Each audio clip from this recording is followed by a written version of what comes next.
Well met, ladies and gentlemen, and welcome to the StarCraft 2 World Championship Series Winter Americas Edition. I'm Nathanius, joined by In Control, only known for being uncontrollable because he's a free man. He does what he wants to do. That's right. You're damn right. And these Americas brought together by the People's Republic of WCS. I'm happy to say that we have a good time here.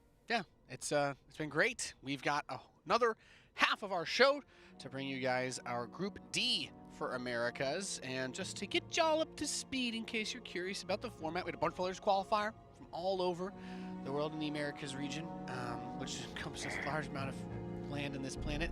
And we've got our group stage, 32 players competing all the way down. We're going to boil it down to 8 players for a round-robin bracket, and then the top 6 from that will advance to our offline finals. It's going to be great. It's going to be tremendous. It's going to be wonderful. In Control, you like winning, right? Winning Everyone feels does. good. Yeah. Everyone likes winning good. You know what else is better than winning?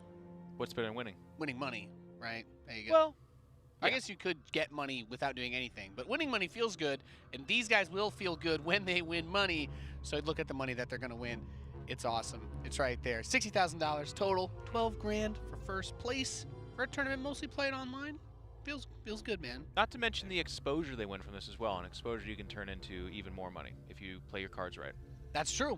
That's true. There's a lot you can do, you know. Can I ask you a question, Nate? Yeah. This is the second Group D for Sunday, right? Yes. So we had a Group D for Europe and now a Group D for Americas. Yeah. What would you call today if you had to? If it was the Group D day? I mean, it's today. We just had a couple of Ds. That's it. Yeah. Okay. Fair enough. That's exactly what I would say. Yeah. And there's no like. Yeah. I'll try to think of like a more. A lot of people will be cheering for the D later as well today. Yes. So a lot of times when 2 Ds kind of line up like that, a lot of people get.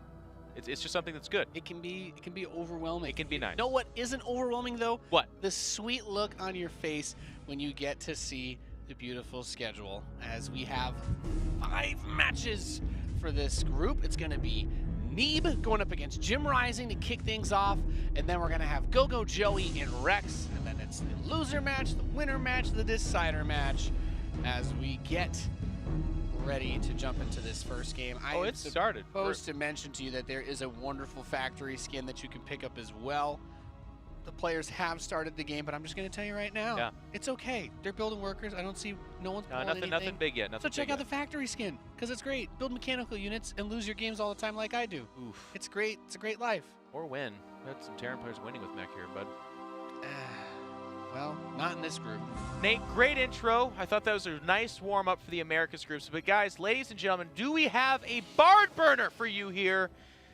As 2 players walk into this arena, and yes, both will leave it as it is just the opening match. I do want to introduce them. I want to take that honor. The lower right-hand side, the blue Protoss, one of his first appearances in 2019. Some people know him as the Thunder Shaft, but we know him as Neeb. Now listen, that was a bit of a goofy intro, but I want to get serious for a second here, because the next player I'm talking about is someone that has put more on the line than just about anybody else I can name. Now, there's people out there working and grinding. I think of Rotterdam streaming 157 hours, which is just shy of the 289 that Winter StarCraft usually averages. And if Kevin had more time in his day, I guarantee you he'd spend it streaming, but he can't because he's a commentator and a guy that cares about this game so much that he wants to play more. But you know who cares more about StarCraft than even Rotterdam? Maybe twice as much? It's JimRising, this red Zerg in the top left-hand side. He plays from Mexico. He commentates Latin America. He's 28 years young. His bones are getting brittle, okay? A lot of these guys are 21 years old, but they're 21, excuse me. Jim's older.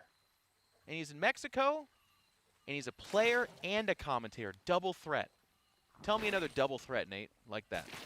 Can't do it. Maybe Indy StarCraft counts, but even he didn't qualify for WCS. Checkmate, Indy. Checkmate. You can win the Clash Caster tournament, but you can't qualify for WCS winner? What even are you? I mean, to be fair, yeah, you know, never mind. You're good. You're good. I have nothing to add to that. Stargate opening from Neeb, America's favorite Protoss player. Yeah. Next to M. Canning, of course. And you know, Neeb had a pretty cool story. If we're getting a little bit serious, Neeb had a cool story last year because the whole thing was he went from being the guy on top that everybody was like, oh my God, Neeb doing so well, Neeb's so good, Neeb's so great. And then Cyril took the spotlight, which you would think, okay, taking a little bit of pressure off Neeb might help him, but not the case. He obviously still had a lot of really good performances last year, but was unable to hoist that trophy again. And I think that because so many people will be following Cyril's progress this year in his performance, and a lot of people will just be looking for him to fail, there is opportunity in that for Neeb to reestablish himself as, you know, that big threat. Absolutely agree. And I would even say this year's going to be interesting in the sense that, you know, who's going to stop Cyril? Neeb is one of those names that's mentioned up there as someone that could and should, but nobody did last year, right? And now in that foreigner scene, it's like Scarlet, Raynor, maybe Showtime, maybe Neeb, and I guess you throw Special way up there, although the ZVT matchup seems like kind of a trap with Cyril. Even though Cyril will be like, oh, I don't know, I don't feel that good about it. It's like, get out of here, kid. You destroy everybody. Cyril's like, I didn't think my 2018 was that great. It's like, you literally won it. He can't say that. That would be funny if he tried to. If he tried to explain in the interview. He's like, no, I didn't win IEM. It's like, get out of here. Anyways, I agree with you. That's a very good point. Neeb, under the radar now as far as we're certain. Yeah, he's not a player that people are talking about as much, despite the fact that he had his it's not that far away yet, stint as the best foreigner. Right. Well, it was 2017. Yeah. He was the best foreigner in 2017, in my opinion. I don't think he placed the highest at that BlizzCon, but his overall year was amazing. Yeah. Won 3 WCS. I mean, we weren't sure that anyone would even get close to that again, so big a depth. JimRising's dead, by the way. Just want to make that real clear. Oracles, okay. I mean, he won't actually die, but he's lost 6 drones. He'll lose both these queens. And he should lose, 3 more drones over there. He's actually just losing a ton of drones. He's got 12 more links coming out, but they're links to fight these adepts. So if they find positioning at this third to dislodge them. Is this because JimRising is a caster in the world turning against somebody he can't compete and be a caster? There's actually a significant chance he's commentating while playing this match. Oh, okay. To be fair. So he's probably like playing this game with the delay then, right? Just to be able to do that. Okay. Well, you know what? In that case, I would actually make that makes him a quadruple threat then. Yeah, it does. Twilight Council and robotics facility being added, but Neeb's not worried about too much. He's pretty far ahead worker-wise. If JimRising only cranks out drones for a while, it's still going to take him a good bit of time to recover. Neeb is getting his third base now. And it basically is just a bunch of lings. What's he going to be able to accomplish here? There are just a few adepts, but there's the 2 oracles. Not a tremendous amount of energy on them, and he is going to try to poke this nexus. This feels about right so far. JimRising is a very, very good Zerg. All jokes aside, he's just a grinder. He's always in these online tournaments. He plays very well and does well on the ladder. But it's kind of, this is the, for me, less so probably JimRising, but for me as a fan of StarCraft, it's fun to watch this stage of this competition because, like, JimRising plays me, trounces me. He's like dancing units. Oh, yeah. In JimRising, it's Neeb. It's the opposite. Every move that Neeb makes looks so incredibly correct, so crisp, so well done, that it doesn't feel like there's much JimRising can do. Now, I'm getting a little bit cart before the horse because maybe JimRising makes this a great series or maybe even wins, right? Like, right.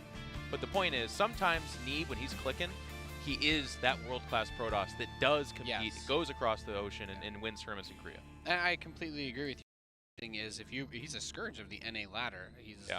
I hate getting matched up against him, mostly because I love playing versus Zerg, but he is one of those Zergs that none of my meme stuff ever works against. Like, he is extremely sharp, extremely on point.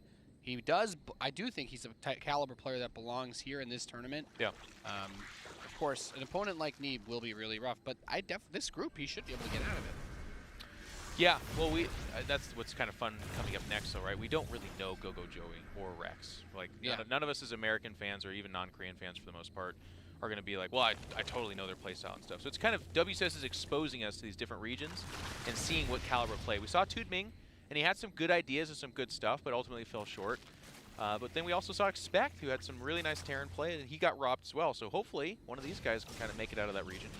Yeah. Some more play. I think that'd be really cool to see as well. It'd be a big upset, too. We haven't had an upset yet. If JimRising doesn't make it out of this group, that would be a big upset. Yeah, Thermal was talking about that. I think he was just tweeting. I think the matches, we've had some good matches, but want an upset. One of these players at some point has to, you know, stand up above the rest and be like, yes, I am here, you know? Yeah.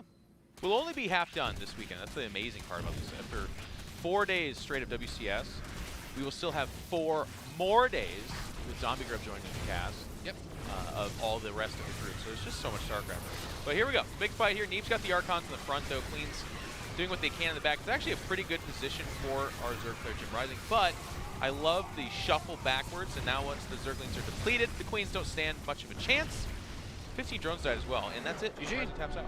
And Neeb clears that first game. Pretty Neeb-esque way, you know. Looking good. Good adept pressure at the start. Sometimes we see Neeb play and it looks ugly. Sometimes he is a player that has bad days. I think it's probably one of the most defining characteristics of players from North America is that sometimes they do look really good, but they are never as consistent as you're going to see European players be, which I guess is even weird when you compare the top level where somehow Cyril was even more consistent than Neeb for whatever of a I do agree. Call it. The only defense I'd want to add in for Neeb specifically is a lot of those bad days were bad days, but he was playing from Korea at a really bad hour with bad ping. I believe, without knowing Neeb's schedule, because I've lost my Neeb tracker, I left it at home actually. I think he's actually in New York. I think he's back at home. Okay. I believe, and if that is the case, then he's playing with a great ping and he's playing at a decent hour. So yeah, well then it's hard to see him get weak there. Yeah, it should be great. Was it 1:30? 1:30 in New York now, pretty sure. It is 1:30 or so, yeah.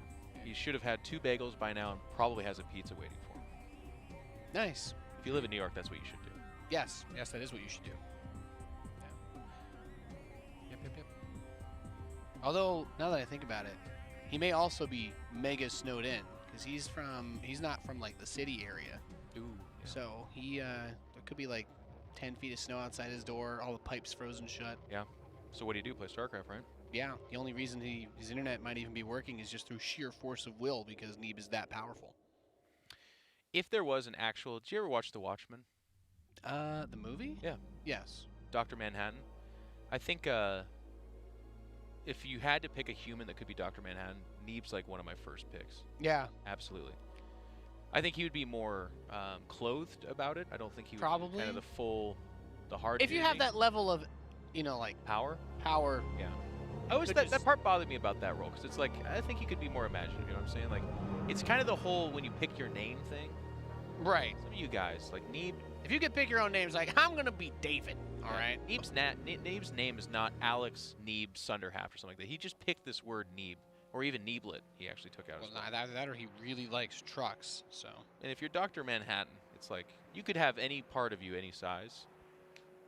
Well, you also have to think about practicality as well. Yeah. You know, fair enough. And disturbing the people. Reasonability. Yeah, exactly. Yeah. Okay, go ahead. On the right side, here on Automaton, we have the blue Protoss player. He is Tings Neeb. $406,000 to his name. For some reason, I thought you were about to say he's like 406 pounds. I'm like, what? Turn this into a boxing match. I don't know why. Okay. I'm up here with you. Everything yeah, anything's possible, so it's fair. Not only is everything possible, they are all happening simultaneously. Usually. Just need to find out which universe I'm in. On the left side, we have the red Zerg player. He is JimRising. He's got them sweet, swagalicious simulant skins, by the way. All of the Latin players in WCS so far have such cool names. Did you see his name? No. It's like Jamie Arturo. I'll have to catch it next time, but they're really cool names. They're a lot more creative than us with our Nicks and Johns. StarCraft players are cool guys, though. We got some Adams and Smiths. Did you see the forearms on Denver? He's 21 years young. What does that guy do? Chop logs outside of playing StarCraft? Probably. Wouldn't surprise me. Jeez Louise. Where'd they all get so handsome? I don't know. Someone messaged me. He got his, like, apparently Denver's name came from some TV show you watched as a kid. I think it was, like, Barney or something. Yeah. He got Denver from Barney. That's pretty hardcore. And he just rolled with it, too. Rolled with it his whole life. Not bad. Well, all right. JimRising is 0-1 here against Neeb in this best of 3, but it's just the opening match. The other thing here, too, is when you face Neeb, in this group, and your other two opponents are two fairly significantly lesser known players that are Zerg, which is right in JimRising's sweet spot. He likes ZVZ. He's actually very outspoken about how much he doesn't like ZVP. Really? Oh yeah, he's a big time whiner, that one. Interesting. Yeah. I thought Zergs would be a lot happier after the carrier nerf, but maybe I'm wrong. Well, it's actually been impossible to make Zergs happy for the most part, but I'm a big fan of watching Puck stream. I think Puck qualified for WCS winner. We'll probably see him in the next I love watching group. Puck play. That'll be Puck great. plays against JimRising quite a bit. They hit each other on that ladder. Puck is like 6,500 MMR. JimRising several hundred points below that, but I mean still respectable, like 62, 6,300. And they play quite a few games. And JimRising makes it quite known how much he doesn't like this matchup, but he's also quite good at it. That's the. I was gonna say must be a nice spot to be. To be fair, Puck is also a player who does yeah. a little bit more of the unorthodox side of strategies, and if you like to play standard, I can see how he'd put you on tilt. Yeah. Yeah, exactly right. Because he does it. He does like the chaotic harass style. I mean, Puck will really open. well. He'll go like speed, prism, immortal drop, and you're like, what? Aren't you supposed to use the Bay to give disruptors? Like, no. I'm just gonna make the immortals even harder to kill. Yeah. Puck's a fun player to watch. So the Adept's gonna poke one more time. One of them does get killed. The other one's gonna try to shade away. The Lings are already preemptively looking to grab that Adept, running for its life. Neeb, the only skin I see that he has right now. This is the, pretty sure this is the Collector's Edition. Yeah. Adept. Yeah. I'm the resident expert on skins. You are. This was... They're beautiful. I'm glad they're doing it. StarCraft. Yeah. The simulant skins are really nice. I like to think of them as the vegan Zerg. Okay. No animals or harm. We use all the simulant skins because they're all robots technically. I suppose so, but if you know the Zerg lore, then you know that there's tons of animals that are harmed. They consume planets. Yeah, well, the Zerg consume planets, but if you don't want, if you don't want to think about cute Zerglings getting roasted by Hellions, you can just play the robotic Zerglings, and then they're just robots that are getting cooked, which doesn't really make any sense, but... Yeah, unless you face another Zerg that doesn't have that skin, then you are. That's true. That's true. Then you're just paying a cyborg race to just destroy biological ones. Which could be a commentary on basically modern society today. That's true. Hashtag where are the bees? All right, +1 melee coming out for JimRising. Guess we're going to see him use a lot of Lings. A lot of gateways and warp prism here, by the way, bud. Yep. These guys have a Super Bowl to watch. I'll tell you what, we day one, we ended the European group at like 2 p.m. our time, and we're like, holy cow, this is going to be a 9-hour broadcast day. Group D's here? These kids got a football game to watch. Nobody wants to play StarCraft right now. I heard Neeb is a huge tailgater. Yeah, I heard that what Neeb actually spent all his prize money on was he got himself one of them F350s with he's got like a 16-foot truck bed. I would love that. He's got a whole grill in there. As being from New York, Cutoffs. Being from New York, you hate New England, so he's just as fired up about this game as everybody else. Just old enough now to drink, I think, right? He's 21. I don't even know. He might not actually be 21. He might be turning 21 this year. Well, they're going to drive to Canada and have their tailgating party there. Yeah. Meanwhile, it's Mass Lings for JimRising versus literally Charge Lot Archon, which is, so it lines up about as bad as it gets. However, the Lings get in. Wow, okay, so it gets through the wall. Lings in the main, Lings in the natural. Well, that's probably the one way that this could have worked then. Oh, wow, his birthday's coming up, actually. Thank you, production. Neeb's birthday is the 17th of February. Really? Yeah. I did not know I shared Week from the sun. birthday month with a god. Yeah. Anyways, the Archons show up, but this is actually, they're right in the middle here of two queens that are focusing down that Warp Prism's getting very low in health. Ooh, it actually should have died. Archon's not going to be able to escape. Oh, they're dead. Oh, they're trying to recall. Beat me up! Oh. No! That was close. That was very close. And even as such... Did you know in Control? Go for it. I'm sorry. It's not really related to PvZ. Do it. There is one way to kill a battle cruiser while it's mid-teleport. How? Cyclone Lock-On does not get broken until the BC is actually gone. You can kill it in the final frame where it's just a green blur. If a shot would land, you can kill it. Do you know it's the same thing for Protoss recall? When you recall back, nothing can kill him except for Lock-On?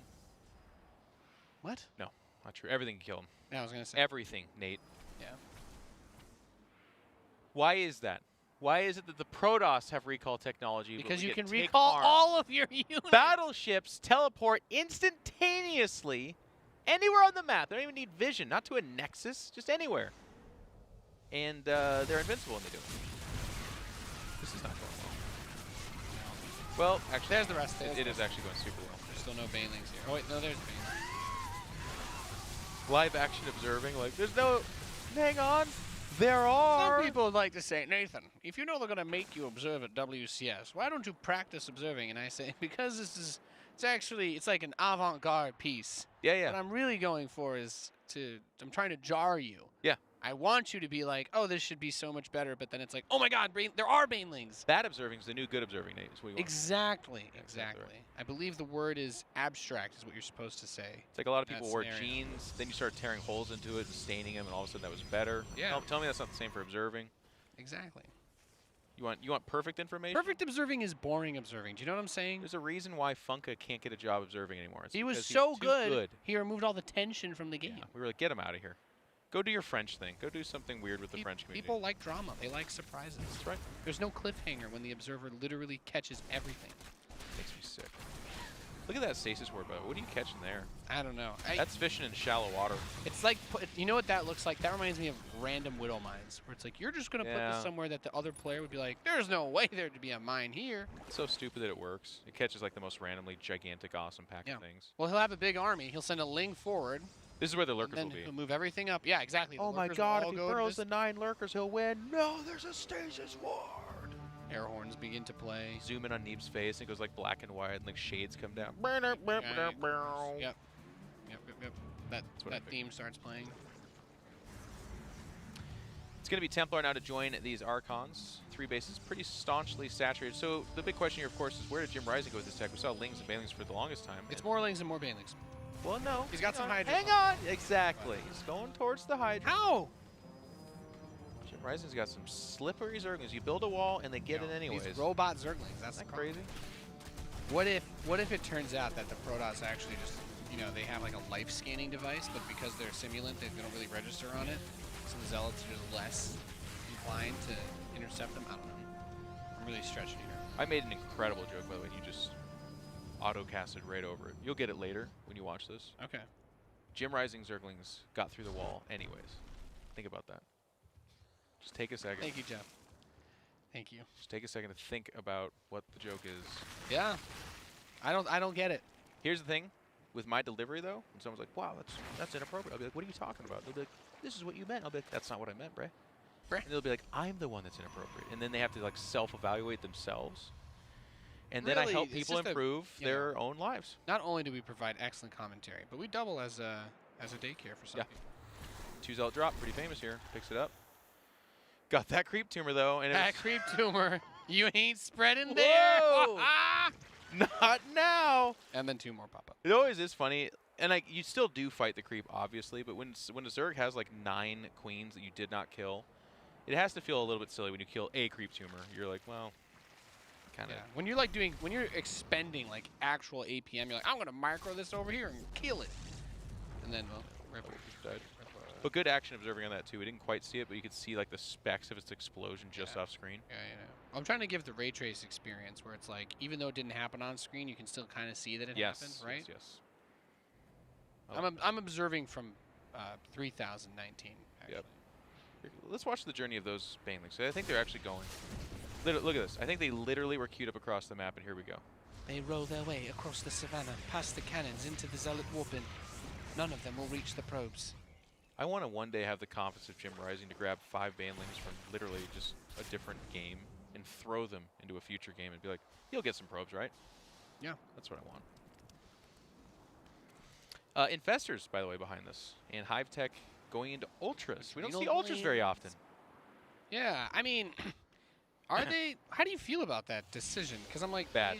Aren't you just making Immortal Archon? Big fight here, by the way. Lawler skate over it. Yeah, I mean they're already making Immortals, so it's kind of a tough sell. And you went Hydra Tech, so it's not like the Ultras lend themselves towards what you're doing anyways. Riddler's just a safer bet. Yeah. He's just trying to play different. Forgot to bring my soundboard for the beautiful storms. Zealot run by on the right side. More big storms on the Hydras. Is there warpers over here? It has to be, right? It's Neeb. Oh my god, that's so Oof. Ooh, baby. Oof, even bigger. But Archon's off as Immortal, so they're going to die pretty quick here. Well, the Infestors are out, and they're going to turn the tide by walking straight into the Immortal guns. He's just trying to reach the kill count on these Immortal kill bots. That's what I'm saying. One way to do it. One of the Immortals is very low. He's going to micro it back. Zealots charging forward. Queen throwing down those transfuse. But I don't think it's going to be enough. The Prism juggling that Archon and another huge Warp in as more Hydralisks come out. Neeb just might be able to do it as that Warp Prism does finally get destroyed. He actually has kind of low supply, does Neeb. His army just keeps getting destroyed here. He has 75, 74 probes. His 8 gateways, that's too few for this many bases. Yeah, he's adding 2 more. It's a bit too few. I also love this. Oh, wow. This looks like a macro nexus. Wow.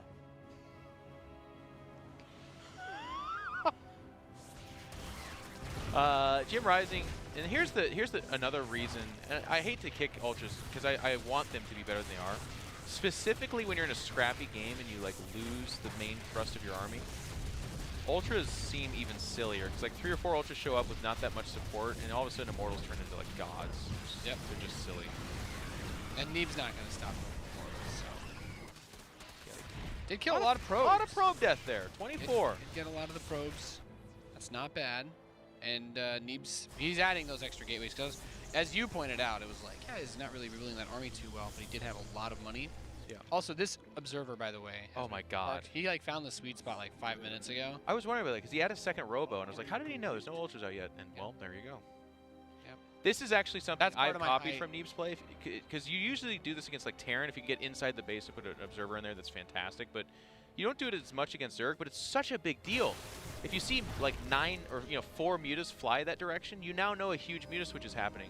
And when you know a muta switch is happening, it's quite bad. It's when 15 mutas show up and you had no idea. You're just dead. You can die, yeah. And it gets some of these Lings over here. Another round of them tries to make their way into that base. Zealot Warping is in time, but there's never a wall at the natural. No, Neeb. He's given up on that idea, I guess. Nope. Which is interesting. He's going to chase down this army over here, though. Archons and Zealots ripping and tearing into those robotic Hydralisk husks. God, these Zerglings have been amazing. The Adrenal upgrade, huh? How about it? Yep. Good units. They get right through that wall and they immediately begin to work. Like they don't dilly-dally, they don't sit around, they just get right to work. And you might not have thought that the Zerglings would do that if they could get past that. No. You might not have thought they would have gone straight to work. And I mean, to be fair, a lot of people would look at the Zerglings and be like, well, once they get past that wall, and they're taking the work away from other things that could have done that as well. But Ultras don't do that job as well.